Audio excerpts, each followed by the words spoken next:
चीन में इस वक्त कोरोना के केसेस लगातार बढ़ रहे हैं और हाहाकार है। लेकिन इसी को लेकर भारत में भी अलर्ट जारी किया गया है। चीन में कोरोना के हाहाकार के बीच भारत में अलर्ट जारी हुआ है। स्वास्थ्य मंत्री एक बैठक कर रहे हैं और इसी बैठक में आगे की रणनीतियों पर चर्चा होगी।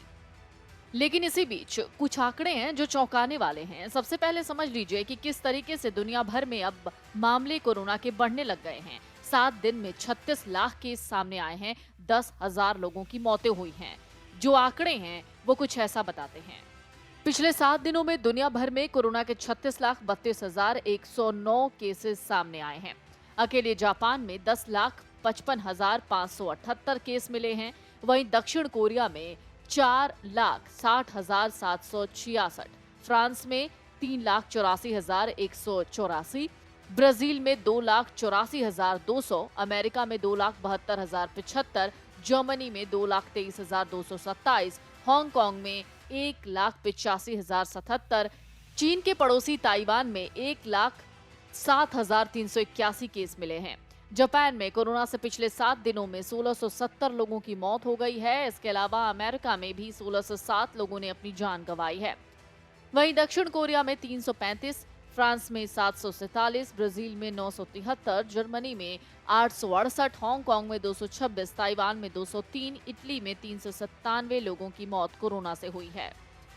लेकिन पिछले 24 घंटे में कहां कितने केसेस आए हैं ये भी आपके लिए जान लेना जरूरी है। पिछले 24 घंटे की बात करें तो अमेरिका में 22,578 केसेस मिले हैं, जापान में 72,297 केस मिले हैं, जर्मनी में 55,016 केस, ब्राजील में 29,579 केस, दक्षिण कोरिया में 26,622 केस मिले हैं, फ्रांस में पिछले 24 घंटे में 8,213 केस सामने आए हैं, ताइवान में 10,359 केस और रूस में 6,341 केस सामने आए हैं।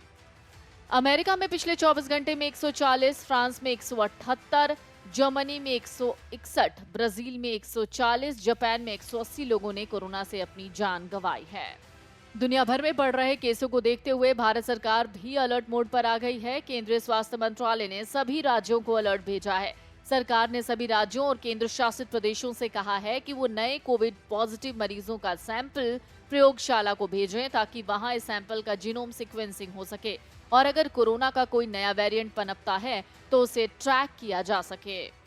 राज्यों और केंद्र शासित प्रदेशों को पत्र लिखे गए जिसमें केंद्रीय स्वास्थ्य सचिव राजेश भूषण ने कहा कि इस तरह की कवायद से देश में मौजूद नए वेरिएंट यदि कोई हो तो समय पर पता लगाने में मदद मिलेगी और फिर इसके आधार पर केंद्र सरकार आवश्यक सार्वजनिक स्वास्थ्य उपायों की सुविधा प्रदान करेगी।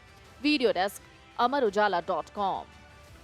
अगर आप ये वीडियो YouTube पर देख रहे हैं तो हमारे चैनल को सब्सक्राइब करें और बेल आइकन को दबाना ना भूलें। अगर आप Facebook पर ये वीडियो देख रहे हैं तो हमारे पेज को लाइक करें। डाउनलोड करें अमर उजाला ऐप और पाएं खबरें लगातार।